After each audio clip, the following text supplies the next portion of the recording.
それからずっと引かないでそのままなってんだね。もう私たちも先代からここに住んでいないともうないの。私だけでも70年なんだけどこういうこと初めて。70年以上なんだけどね。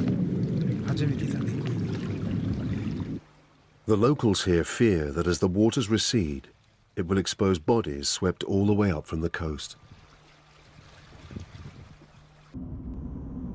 Travelling north, at first the town of Ofanatu seemed untouched.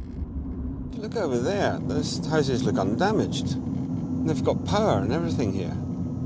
It's just so strange. Closer to the shore, it was a different story.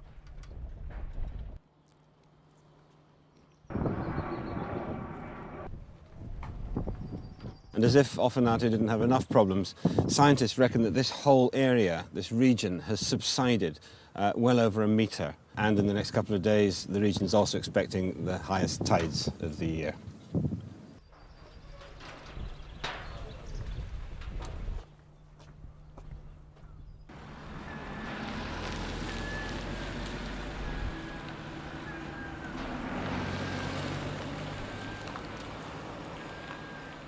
The sea is some 500 metres down there, and yet up here we have this. It's a remarkable sight by any standards, a huge tug which has been brought all the way up here by the tsunami. And what's remarkable about it, or what's even more remarkable about it, is that what it says about the size of the tsunami. Because the Japan Meteorological Center have just produced provisional estimates saying that the tsunami that hit this region was about 3.5 metres high. Now we're 7-8 metres above sea level here, and even given the surge, the fact that it could bring that all the way up here does suggest that the tsunami here was a lot higher than 3.5 metres. Even amidst such chaos, this seems strange. Boats, trucks and cars were dumped on top of buildings, much higher than the recorded height of the wave. That happens because as the water's pushing through restricted areas like the streets of towns and villages, it's being effectively funneled. And the water's got to go somewhere, and so it goes up as it's squeezed and funneled and pushes material, pushes cars onto roofs, sometimes as high as 50 feet. So in areas, the impact of this will be even greater, particularly where you get narrow streets.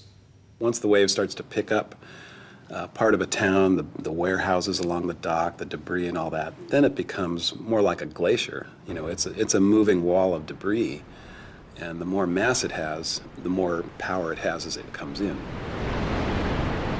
It doesn't really look like water beyond some point. It looks like the entire town is flowing in, and it is. So all the mass of all the buildings, cars, refrigerators, and everything that's in that wall, it's essentially a debris glacier at that point, and it just keeps coming in. This is Minami Sanriku, a town that was wiped off the map.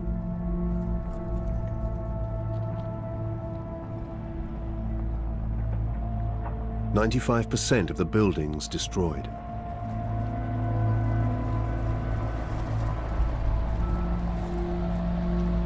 Over 10,000 people, half the population missing.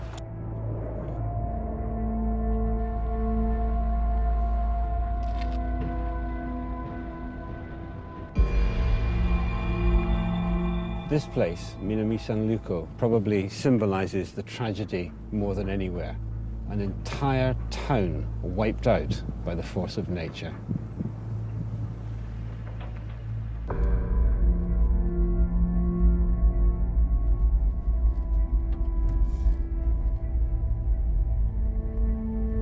It's almost difficult to imagine one's thoughts as one sees this coming towards you. And as it hits the coast, it's then picking up all the debris, it's picking up buildings, cars and things, and you then end up with this sort of really quite horrific mass moving through towns, villages, across fields, causing complete destruction.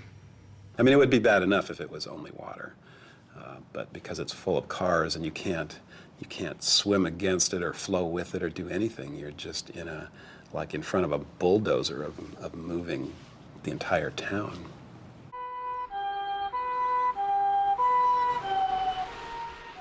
It's funny that when you hear that sound of an ambulance, it kind of actually gives you hope that they might have found somebody alive. Although that must be happening fewer and fewer times between. Anyone who did survive and was trapped would almost certainly have died of hypothermia by now. At the town of Rikuzen Takata, rescue workers hunt for survivors and discover the dead. When they find a body, they put a large stick in the ground with a flag attached to it so that it can be recovered later. It's a fairly gruesome and sad task.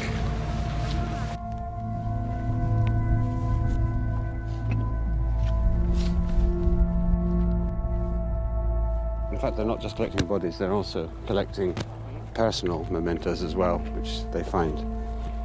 And like this.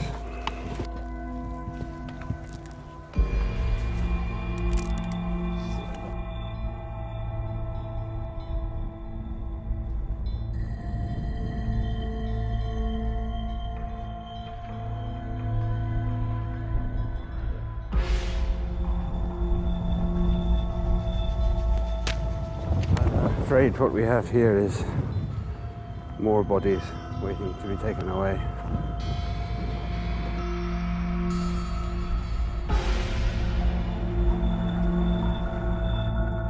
Even now, the tsunami was not finished with Japan. Back at the Fukushima power plant, what started as a failed generator was fast becoming the biggest nuclear crisis since Chernobyl. We'll keep the windows closed and I'll put on a mask.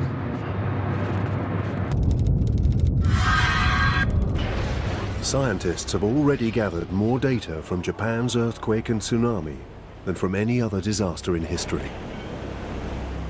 As Professor Roger Billam returns to Tokyo from his aerial survey, the city's vulnerability becomes all too clear. There are 30 million people within about 2 meters of sea level, and a tsunami here, of course, would be absolutely devastating. Suddenly, a problem. We had a big earthquake just now, so... Really? Yeah. We've just learned from the ground that there was an earthquake that damaged the heliport. They're checking for damage right now. We don't know how big the earthquake was, but it was obviously a very a nearby aftershock. A massive aftershock has hit Tokyo, magnitude 6.2. In the week that followed the main quake, there were over 500 aftershocks along the fault. This is the actual data from seismometers around Japan. The larger the circle, the bigger the aftershock.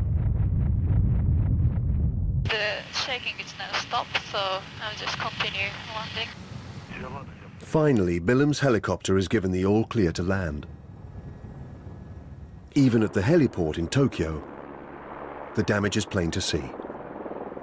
I've noticed that the tarmac here, which should be beautifully dark everywhere, in fact stained white in places, and you can see that in fact sand has come out of this crack, and there's another one over there, another one over there. We're very close to the shoreline, and the lurching motion of the ground during the earthquake has caused the subsurface liquefied sands to come belching out on the top. Precisely the same phenomenon, liquefaction, that was filmed during the earthquake. And over here is an old mud volcano. Old, it's about 3 days old. You can see how the mud came pouring out of the top there. So look, we're 200 miles from the epicenter here, and here's a crack in the heliport landing area. It continues all the way along here. You can actually see down about 3 feet in places. Splits into two here. This goes over here. You can see an offset in the in this trim around the tarmac. As the Earth's crust shattered during the main quake, new stresses spread along the fault. Relieve the pressure in one place, and it builds up elsewhere, triggering after.